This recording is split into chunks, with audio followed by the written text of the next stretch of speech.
What's up, weirdo? Shade Tree Surgeon here. We're starting in the garage with somebody else's video, Shay Lisi's video. If you guys didn't know, if you didn't see her last video, she is actually selling the Suzuki Savage. It's served its purpose. It was an amazing motorcycle, but it's gonna have to go make somebody else very, very happy. It's a bike that meant a lot to us, you know? This is the bike that brought me and Shay Lisi back together. This is the bike that brought her back from India. Well, you know, she sold her other Suzuki Savage to escape Indiana, and then I felt so bad for her that I bought her this one so we could ride motorcycles together in Tampa.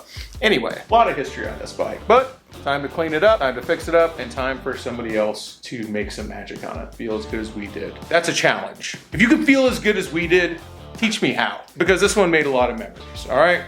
I've gone so many places on so many Suzuki Boulevards. This is the third one she's actually owned. Fourth. Reunited, and it feels so good, baby. I feel like I haven't seen Diplomat in a year. That's what the holidays will do to you. It does not seem that long ago that this bike didn't run and was on the back of a trailer. Damn, dude, this thing is freaking... I know you barely done nothing to it yet. You basically just made it run. This bike is hot, though, dude. I haven't even heard it run in person yet with that Super Trap. And I got a Super Trap for my FXR, so I'm excited. Let me hear that thing start up, man. Oh, that's perfect, dude. Oh, no hands. I love that. No hands. Oh, get out of here, dude. I love that. I love that. Now I got to start up this Honda and be like, who left the microwave on defrost? Yeah, microwave on defrost or not. The Goldwing can actually get out of its own way, if you ask nicely. Even with one carburetor. That is a good looking ride, man. Got it clean right up too, man. Rolling up with Diplomat, me on the incredible bulk, the mail order glide, the Bangkok bagger, the green Goldwing of love. Headed not too far. We're heading up to Square Deal Battery. We're working on Shay's LS650, her Suzuki Savage, and I was pretty sure that battery was smoked anyway, and we put it on the charger, and it turned it over a few times, and then what started happening is the starter didn't turn off after we just put a new solenoid in it, which is indicative of a battery. I mean, that sometimes can mean other things, but usually is indicative of a battery that's gone completely bad. Sometimes that solenoid can just get stuck open and keep that starter spinning. My FXR used to do the same thing, which is terrifying when it starts happening. But yeah, I think that battery's toast. She killed it one too many times. Usually that's something that's really annoying because batteries are expensive. Batteries cost like $100 freaking, man. Sometimes more, way more if you drive a car, and way less if you go see the guys at Square Deal Battery. No, it's not sponsored. I do know the guy. He is a friend of mine. You just know him from, you know, years of working in Ybor City. This place has been here since, I think, since the 1950s. Instead of paying all that money for a battery, you can just come up to Square Deal and pay 20 bucks for one. They rebuild them right here. Well, not super surprising because it's not a very common battery, but they did not have a used one for the Suzuki Savage. Luckily, a brand new one is still only 70 bucks. That's one way to clean the lift, bud. I got you, brother. No. I ain't giving you a hard time at all, man. About to go see what this dyno's all about over here. My man Jeremiah, Dwight Smokem's over here. They're hanging out. They're joining myself and Diplomat over here. We're gonna go. Yeah, exactly. I would say I'm gonna, you know, I'm paying him back fair trade for him letting me borrow that dyno over there. But I always prefer to pay somebody back with somebody else's coin. You know what I mean? That way I ain't got no skin in the game. You know why you were having problems? Dude, check this out.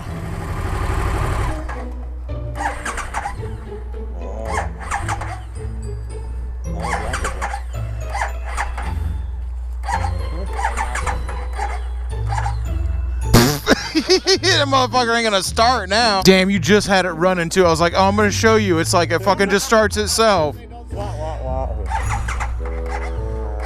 Observe. How dare he do that? Get him off the screen! That is disgusting!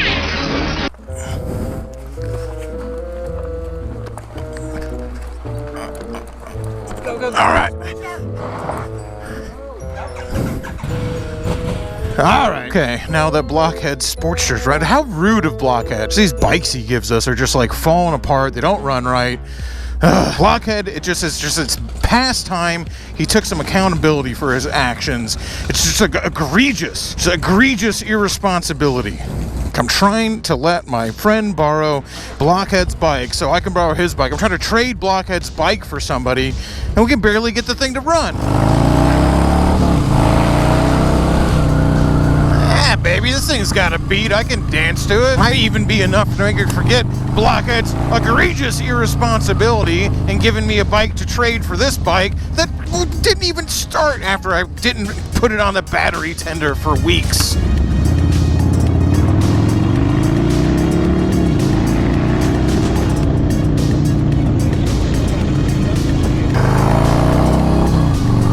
I like this Dyna. And it's not just because it's covered in chrome, although I really do like that part too, man. Having those big chrome triple trees right in front of you like that, man, I dig that. We still weren't sure what kind of custom edition this bike was. It is Harley Davidson factory paint, so it's got to be some kind of, it's obvious it's not a CVO, but some kind of special edition Dyna, right? Because it has all these parts on it, like all that gauge right there. This is all stuff that literally came from Harley Davidson. This bike was from the factory like that. Yeah, I'll tell you, I like this Dyna just fine, baby. It's just so weird that me and Alex went from literally driving across the country to pick this thing up, looking at it in the shape it was in when we got it, a few weeks to a month in Diplomat's tender loving care. This motorcycle is a different animal now. What's my man doing up here on a scoot? On the banana scooter. I love it, dude. My man's killing it over here. Run what you brung, baby. No hate in my heart. I love it. Oh, yeah. I like that a lot, dude. Freaking Harley boys out today. We got me on this Dyna. We got Jeremiah on a twin cam Dyna back there. Big part. I like it, man. You look a little tall on yours. I'll be honest with you, man. That's all right, man. He's above average. Diplomat's he's blissful Ellie size, man. He's pushing 6'5", okay? Little tall for the Sportster S. And his forward controls here, I mean, they fit me just fine, but I probably go to mids. Now, I don't know if you guys knew this, and far be it from me to share somebody else's business, but it ain't exactly a secret either. My man Jeremiah, Dwight Smokeham's back there, who most of you guys know as being in charge of the barbecue at the Forgotten Angels camp out, if you were there anyway. Oh, him and his wife on that purple Dyna back there, they're good friends of ours, good friends of the foundation. They've been watching the channel for years. Just good people, you know what I mean? Him and his wife, they got 2 kids, 2 daughters, I believe. I could be wrong, though. I'm not too great at keeping track of other people's kids, if I'm honest with you. When I first met them, I met them when they were coming back from Moffitt Cancer Center, and they were on the motorcycle. You see, Dwight Smokeham's wife back there, this is actually her 3rd battle with brain cancer right now, and they get treated at Moffitt Cancer Center, and no matter what, rain or shine, hurricane, doesn't matter.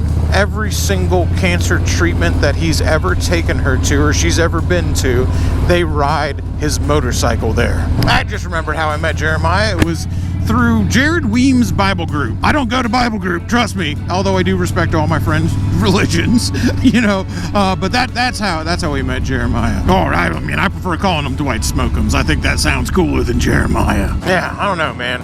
That just kind of struck me. The reason they do it, that drive to enjoy life no matter what, no matter where you're going, what you're doing, or what kind of consequences are thrown in your face. They love riding that damn motorcycle, and by God, no matter what, they ride every single time they ride that motorcycle to Moffitt Cancer Center, man. I remember hearing that for the first time, and it really blew me away. And then you get to know Dwight Smokeham's and his wife a little bit better, and it just makes a whole lot of sense, too. Good people, good parents, and good friends. What the hell more could you ask for?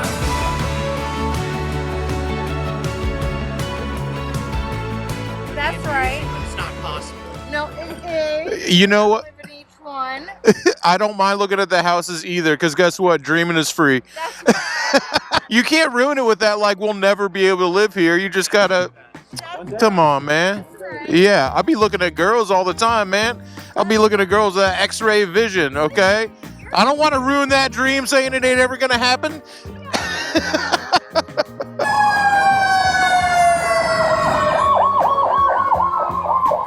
Dude, where are you going so fast with that boat? The jacks are running, dude. Get out the way. It's bikini weather. Okay, I was like, oh no, we're gonna have to push that thing again? I'm under some dietary restrictions right now after my recent bout with food poisoning, so I'm carb free for the time being, so unfortunately no beer, and most menus I'm kind of limited to chicken wings right now. And man, I used to go to that place all the time. In fact, I've probably made a video there before when it was called Red Dogs. I honestly can't remember every restaurant I made a video at. They just call it The Dog now, and unfortunately the chicken wings at The Dog, they'll make a turd. I wasn't super stoked on them. Everyone said everything else was great, so maybe when I'm not on this restrictive diet anymore, maybe then I'll be able to go back and enjoy something there. But for right now, unfortunately, it'll make a turn.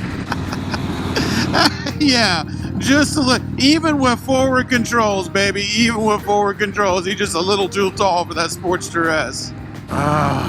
Finally, winter in Florida feels like it should. Which is, 72 degrees, baby. 72 degrees in shirt sleeves. Catch my man there later. He's heading back his way. I'm heading back mine. Life ain't bad. Hanging out, having fun with friends. That's what it's all about, baby. I say it all the time. Every time I roll out of town, every time I escape the wing, I feel so good. I'm ready to break free. Spend a little time bobbing around, and I'm just ready to come back home to Florida, man. I'm ready to come back home to Tampa. It might not have the curviest roads, but I don't really give a fuck, man.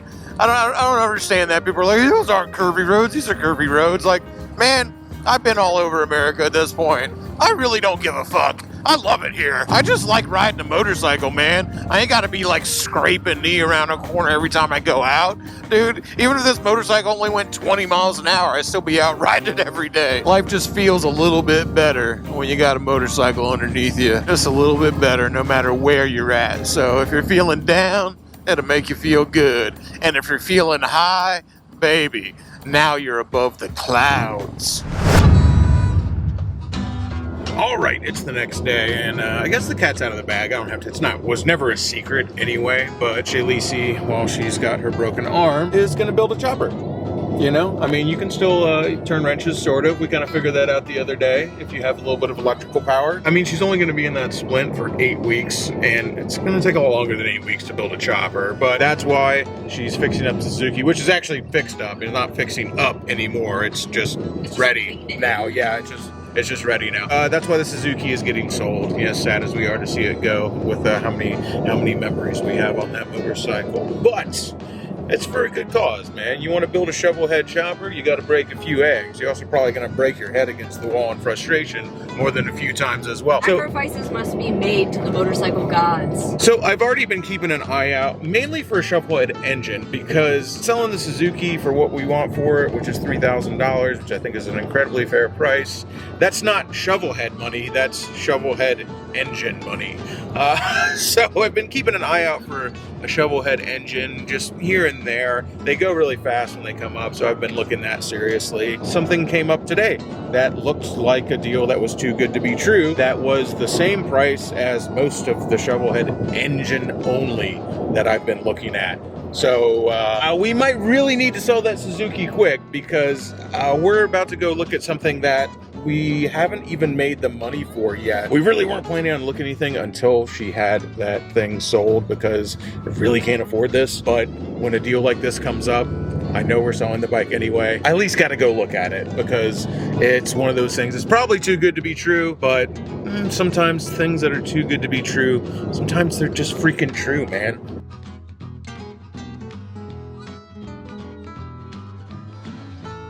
Shaylisi, I think you should be pretty damn proud of yourself right now. This bike looks like, I wouldn't say it looks like $1 million, but I think it looks like 3,000 bucks. The next closest one that we could find on Facebook Marketplace that was even close to this one was $3,800 on Facebook Marketplace. So I still think that this is coming in It also had underneath. 65,000 miles. But the one that was 3,800 had 65,000. I thought that one was under 3. Okay, never mind. It had 65,000 miles on it instead of 7,000 miles. And there was ones for 4,000. There was a couple that were like from like the early 90s that were, you know, 30 years old or so that you could get for like 2,500. So, though 2011 was 3,800? Yeah. Okay. This is a good deal. We want to give somebody a good start on a good bike that's safe, easy to ride, and that you can then turn around and sell for pretty much what you paid for it. And if you lose $1,000 on it like we did, that's okay, because you're just passing that on to the next person. Well, that was short-lived. It's back on the lift. Not for anything really bad though. I just, when I was doing a test ride on the bike, what I remembered was something that we never addressed before. The front brake actually has a big, what we would call a moan to it. So a rattle, squeak, moan. Brakes make a lot of different noises. And while it doesn't affect the performance of the front brake in any way, shape, or form, it works fine. I know that someone getting their very first motorcycle is not gonna want their brake making mystery sound, so I'm just gonna pull it off, clean off the pads, lube up all the pins on it, and make it good as new. Well, maybe not exactly good as new, but a lot better than it is now.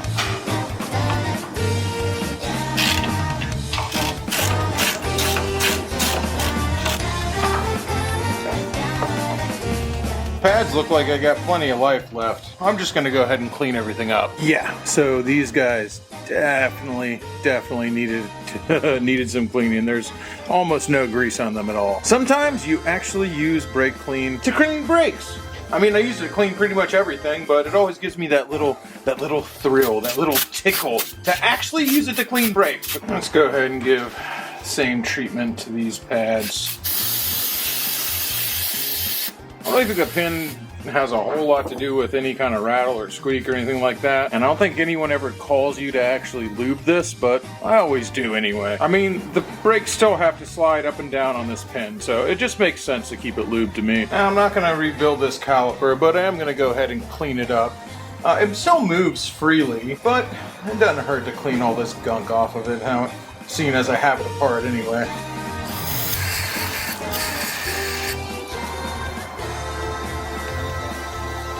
That looks a whole hell of a lot better. Got these nice and lubed up with some synthetic grease so I can stick this back in. Yeah, that moves a lot easier than it did before. Much better, much better. Even if they still make a noise after this, they're just gonna work a whole hell of a lot better. All right, let's slap this back together and hopefully take a test ride that doesn't include horrible moving front brakes. And a little pro tip from somebody who's done exactly this: don't forget to pump up your master cylinder before you try to back the bike off the lift and then go to grab the front brake to keep it from sliding off and there's no front brake. That can turn out really bad. Ask me how I know. Yeah, that feels great.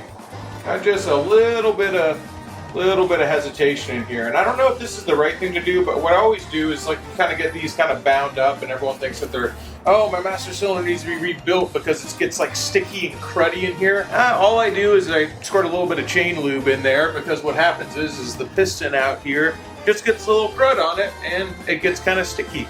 And that's all it takes, and it works like a champ. I'm sure there's probably like an approved method or approved stuff to use, but I don't know, man. I've done this to a lot of motorcycles, and I'll tell you what, yeah, that feels fine. It doesn't take much. And I tell you what, I've done it and then, you know, put tens of thousands of miles on them without this getting sticky again, and zero problem.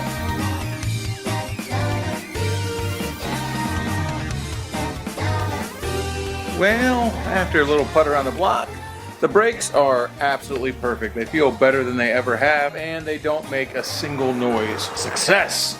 There's like this weird little hesitation right off of idle, like kind of when you're rolling around, and I'm worried that maybe that carburetor sat with gas in it for a little too long and it got a little bit of crud built up into it. And you know, someone else probably wouldn't notice, but we're just trying to, whoever gets this bike, it's going to be their first bike. I want it to be perfect, so I'm going to go ahead and pull the carburetor off and clean it. I really don't want to, but I'm going to. Crank goes up. goes up. Wait, that's the wrong one. The bike goes up, the bike goes down. The bike goes up, the bike goes down. Really running fine. Someone else probably wouldn't have even noticed this, but I'm just, again, this is why I don't sell bikes. We're not in the business of selling bikes. I don't like to sell a bike unless I know it's absolutely like frickin' primo. Okie dokie, we got the gas turned off. Let's go ahead and pull this carb. You know, I've never pulled the carburetor off one of these bikes, but how hard could it be, right?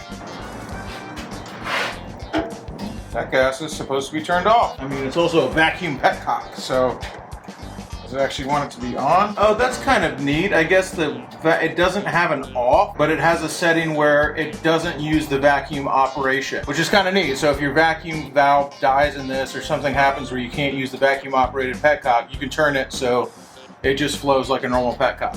That's kind of neat. Let's throttle cable out. Hoping that this will just be exceedingly easy. Sometimes they are, man. Sometimes they are. And then sometimes Japanese carbureted bikes are an absolute nightmare to get on and off. Try and see if this carb is polite enough. Is it polite enough to come off while the air boot is still attached? Sometimes they are. It depends on how forgiving that air boot is. It looks like we have a forgiving one, so that's a good thing. Come on now.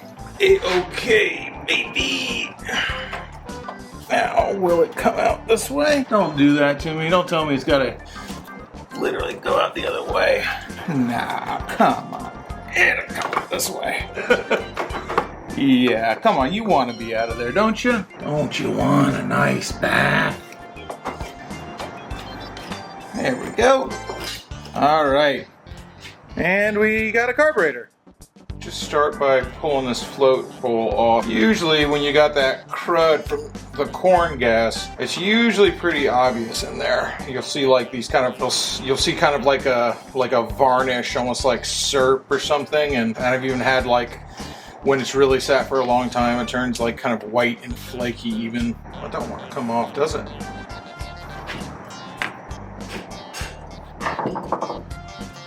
Just need a little bit of persuasion.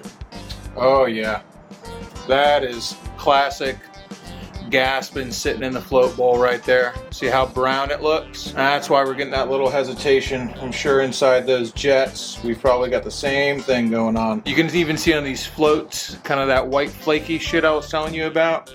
That'll flake off, or at least it's happened to me. That'll flake off and get inside inside these jets. So I'm just gonna go ahead and pull these jets and let them sit in carb cleaner, and that ought to do it. Time for the old chem dip. This chem dip names and like the stuff inside always reminds me of when that guy was like dipping the tunes in Who Framed Roger Rabbit. Look like any other jets to me, so they should come out the exact same way, I would imagine. He imagines, hopefully. I am hopefully imagining that these come out, yep, like any other jets.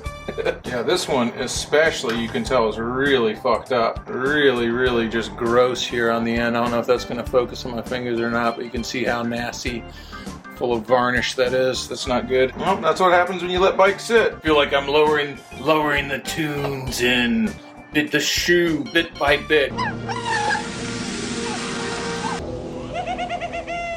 God, what a scarring childhood experience that was. All right, that's all looking good. I don't want to throw the whole carb in there, so I'm just gonna screw this back on and finish cleaning it up with brake clean. All right, let's slap this sucker back together and see if it worked. Something tells me this ain't gonna go in as easy as it came out. Come on, yes. Yes, son of a bitch. Oh, you whoreson. You can do it. Come on now. Nothing wrong with trying the other side. Gotta be pretty careful if you're trying this with a much older bike, because eventually these boots do get brittle and they'll end up cracking. Luckily, this is not a very old bike, so the boot isn't brittle. I mean, I haven't tried that hard, but it's fighting me to the point where it shouldn't be fighting me that hard, I don't think. So I'm just gonna try and pull the tank up and see if I can go in through the top, in between the frame rails. Absolutely not. Yeah, never mind. That's not going to fit at all. Never mind. Well, it was a nice thought. Back to the drawing board. Okay, I figured it out. So I had to take this air boot off, which is not a big deal because it's a flexible one. And I had to take the metal ring off of the engine side and basically turn the carburetor sideways, put it up, and then rotate it, and I'm halfway into rotating, as you can see. I just wanted you guys to see how I did it in case any of you guys ever have to take one of these carburetors off. As usual, much too much work. This is one place that I don't care who you are or what you think, Harley Davidson wins all freaking day long. Taking a carb on and off a Harley is just so freaking simple compared to Japanese bikes. All right, you freaking particular bastard. We're in.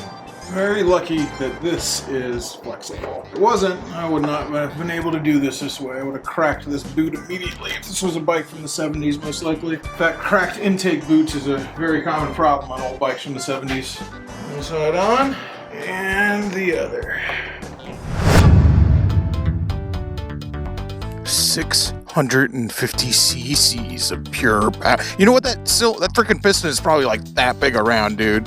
That's 650. And by the way, me making all these jokes about 650 cc's, I rode a 500 cc bike across the country without a problem. So 650 is plenty, trust me. The Suzuki Savage S40. You know, I probably could have gotten away with selling it without doing all that stuff I did to it, but it just makes me feel better. And now it should run perfectly. Let's see how she starts up with a little bit of choke. If it's got enough gas in it even, we're already on reserve.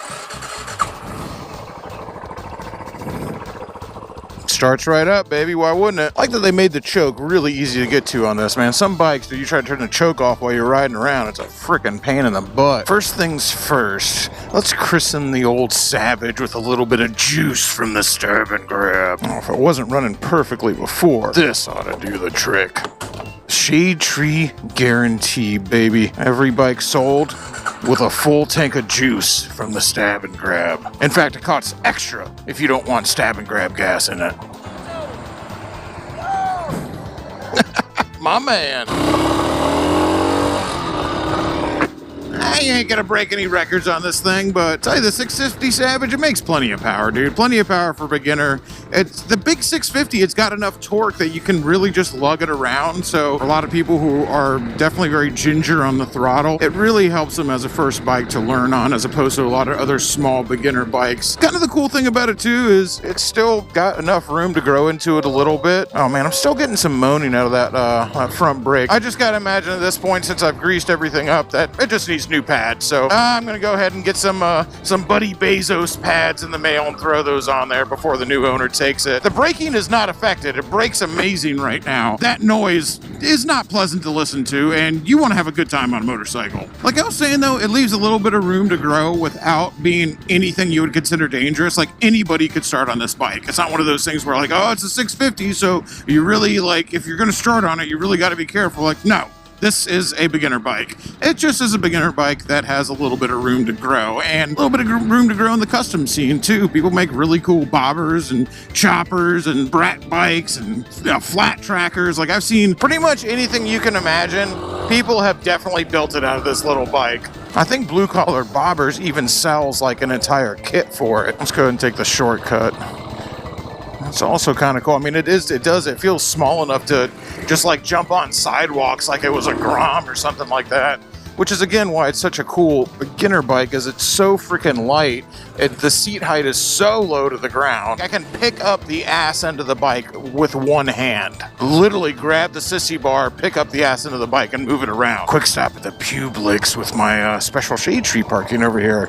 Well, the bags on this thing are not, use the term of many a moto journalist over the years, they're not exactly cavernous. This one has trash in it, I'll get that out of there. They definitely are up to the task of just running up to the grocery store and grabbing a few things. Yes, that is 2 energy drinks, 4 cans of boiled peanuts, a tin of walnuts, and brining spices. Don't ask me any questions. Now, while you certainly could tour on this thing, you know, and I know people who have, if you remember Life of Winter and Jessie Gray, who's also 5 feet tall, that is still her main bike. She has a Ironhead chopper now too, but still her main ride is still her Suzuki Savage, and she loves it. And she's done plenty of touring on it. So you can use the bags for that. If you're gonna spend more than a couple nights on the road, you're probably gonna want like a duffel bag bag on the back seat too. These things, while you could go on a day trip, are more just for city commuting, where you can have your rain gear in there, you can have your registration, you can have a small tool kit, just a couple of little bibs and bobs that you like to keep on you when you ride the bike, you know, more than just for Sunday strolls. Or to get groceries. Well, just to prove a point, let's go ahead and hop on the interstate and see what the Savage can do on the open road, baby. I think it's a little better than poking speed, if not quite ramming speed, but I don't know if you need a bike that's going to go ramming speed on your first go around, all right? It's still, though, it will do highway speeds and still can pass, has passing power, not a ton of passing power, a passing power at 70 miles an hour. And just, like I said, right there from the on-ramp, jumped right up to 80 miles an hour with literally no problem at all. Sitting here in top gear, you can cruise at 80. One of the really cool things about this bike is the fact that you can sit here and go 80 miles an hour and cruise around. Like, that doesn't really have a problem doing it. I've never had a problem with one of these bikes. Plenty of people tour on them. If you go 80 miles an hour and you try to do an iron butt, your hands might be a little numb at the end of it. For $3,000, you could do a whole hell of a lot worse if you're looking for your first bike that also has some light touring capabilities. Will it actually do 90 miles an hour? No, I've never tried to go much past 80 miles an hour on this thing. Got 85.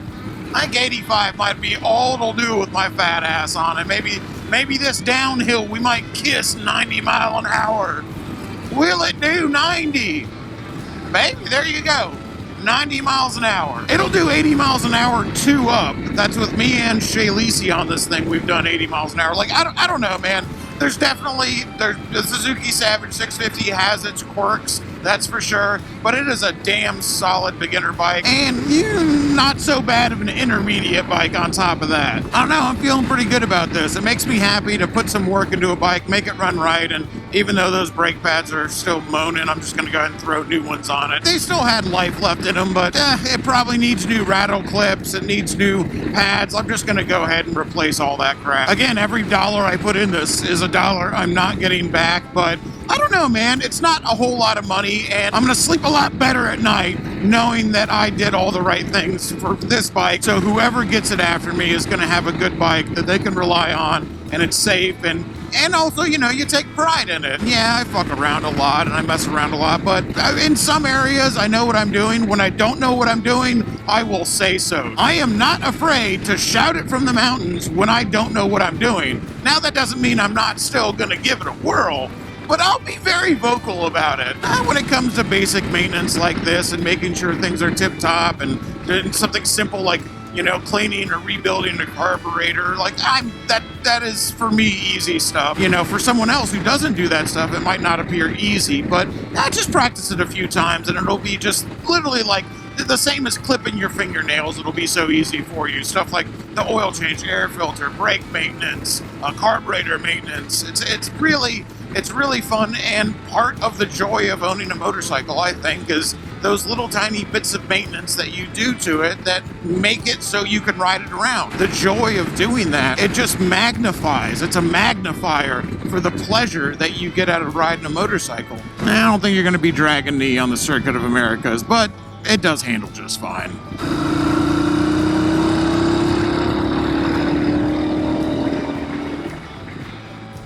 It does not have bad acceleration. Like, one of those things where, I mean, you can get bored with anything. If you ride a Ninja H2 around enough, you'll get used to that power, but it has enough power in the right places to keep the bike interesting, to be where you can still power out of turns and feel something, you know what I mean? You're still sitting here, we're going into a turn on an on-ramp at, 45 miles an hour, and it's still got enough beans at 45 that you can open it up, power out of the corner, and merge into traffic and still feel pretty good about it, man. And even though somebody's coming up on me, still got enough beans to jump right up to 80 miles an hour, get in front of them, man.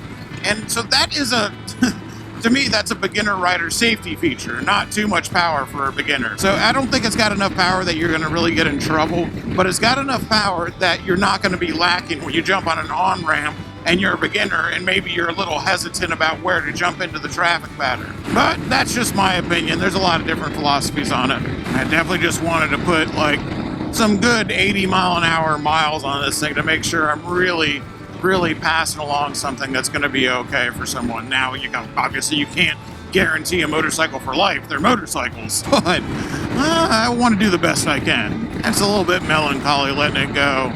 This was Shay coming back to Tampa, fleeing Indiana, fleeing the grasp of Indiana, coming back to Tampa to be with me and be with her family. And it was just amazing, man. I got my niece back, and I thought I was getting my riding buddy back, but she had to sell her motorcycle to escape Indiana. And, she had to, it's what she had to do. And it was really hard for her. So the fact that I was able to get this for her was just, it felt so good. It felt so amazing. And then us riding together was amazing. And then her starting her YouTube channel and being a part of Brapstar and all this stuff, just, oh my God, man.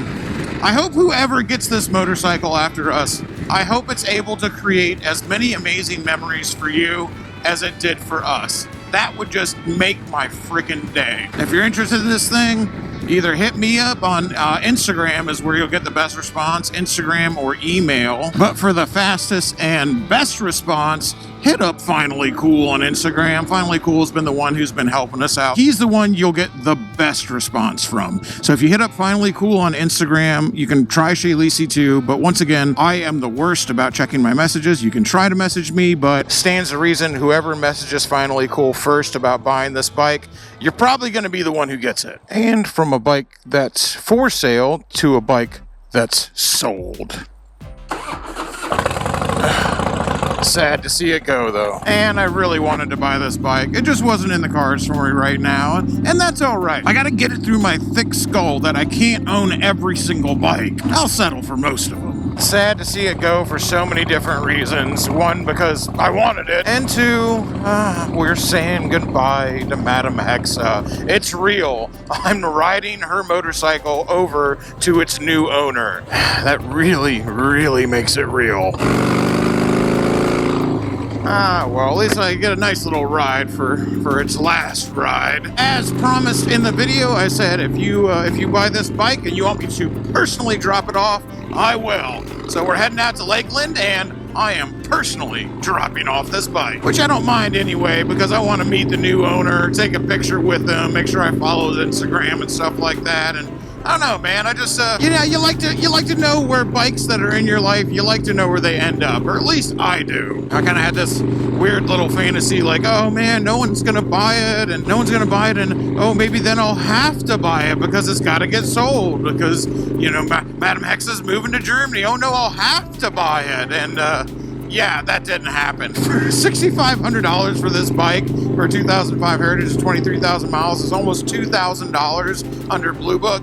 Yeah, so the first guy who emailed me wanted to buy it. His money fell through. Great dude, though. It's totally okay. Looking forward to hanging out with him at a camp out. Literally the second guy who emailed got the bike. Well, actually, he hit up Finally Cool. So I don't know where else you emailed, or if you hit me up, but if you hit up Finally Cool, you are much more likely to get the bike. And it went instantaneously, like I knew it would, just like that Suzuki Savage will, because there ain't a lot of good deals out there, and I'm not trying to rake anybody over the coals, and neither is Madam Hexa with anything we're doing. Just a fair price for a bike that's well taken care of and is in good shape. Fair. That's all there is to it, man. I ain't trying to freaking gouge nobody. Well, what I found out real quick is when you even give a fair price, even a fair price, people are fighting tooth and nail to get it. The guy's house we're going to who got this bike, you got lucky, buddy, because there's about 30 DMs behind you trying to get this thing. Here with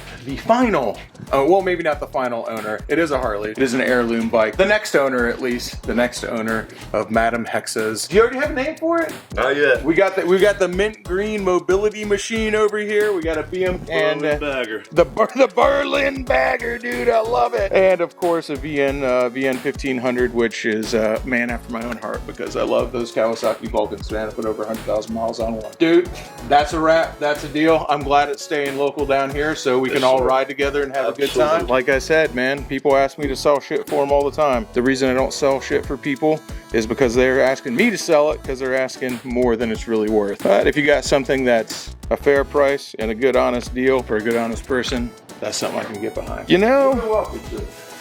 You know, far be it from me when someone says you can take a the mint green mobility machine around the block. I love it. I love it when people name their bikes. Sometimes people ask me to name their bikes. Every once in a while I'll think up of something, but names have to come to me in the moment. When they already got one, it's even better. It's like a named sword, you know, a thing of legend. Once you put a name on it, it lives forever. Dude, all of a sudden, like he said, that reverse comes in real handy. You ain't backing up that thing without reverse. It just looks like something out of like a 1980s cartoon. Cobra Commander's gonna come flying in on G.I. Joe on this thing or something, you know what I mean? All right, you can do this, Josh. Man, trikes are always a little dicey at first. I mean, they're not because it's a trike. Oh, yep, those rear brakes really work.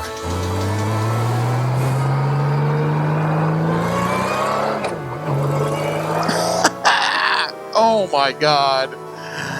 Dude, you know, you get on one of these things like a Goldwing trike. The only other trike I've ridden was a big like ultra classic. Then all of a sudden you realize why people love these things. This is just too freaking cool, man. Chariots away, baby. You know, the more you ride one, the more you get used to it. But man, especially when you're slowing down to a stop because you want to put your feet down so bad. the no leaning on this thing is, again, everything's just so, I wouldn't say counterintuitive, it's just rethinking. It's almost, it's a lot like riding a four-wheeler, except a three-wheeler, not a four-wheeler. Anyway, you guys get what I'm saying. You don't so much as lean it as you do steer it. If I knew how hard you could lean into it, which is probably harder than I think, I would feel a lot more confident in the turns. I just don't know how much you got before you start to lift one of those rear wheels up, you know what I mean? Well, man, I am glad you talked me into that, because that is freaking cool. I'm sure that's like the reaction that you get from everybody. They're just like, God damn, dude, I know why you have this thing. That's freaking cool. Dude, I've always like hated people who talk crap on trikes anyway, because my whole thing is just like, as long as you're out there having fun, your knees are in the breeze, I don't give a damn, dude. I ain't no gatekeeper. If it's on a trike, listen up, baby. When my knees stop working, what do you think I'm gonna do? Just be like, I guess I'll just freaking shoot myself? Like, no, I'm gonna get a goddamn trike, dude. Going on 5 years ago, I got hit head on in a car. So Yeah. Oh my God, dude. that 4 months living in a brace, and then 6 months with the parallel bars. Holy mackerel, dude. So I bet the first motherfucker comes up and talks shit to you on this trike is gonna regret it, dude. Huge congrats to my man on your new motorcycle. You got a hell of a bike for, I think, a very, very fair price. And if you want Shay Suzuki Savage, just go ahead and hit us up. Like I said, hit up Finally Cool. He's definitely the person to talk to if you want a fast response. He's the one who got my man here on the Heritage Classic. Looking forward to going on a ride with you at that. And unfortunately, yes, that means it is absolutely real. Madam Hexa is leaving us, and I'm leaving y'all for now, at least. Till next time, y'all, keep it weird.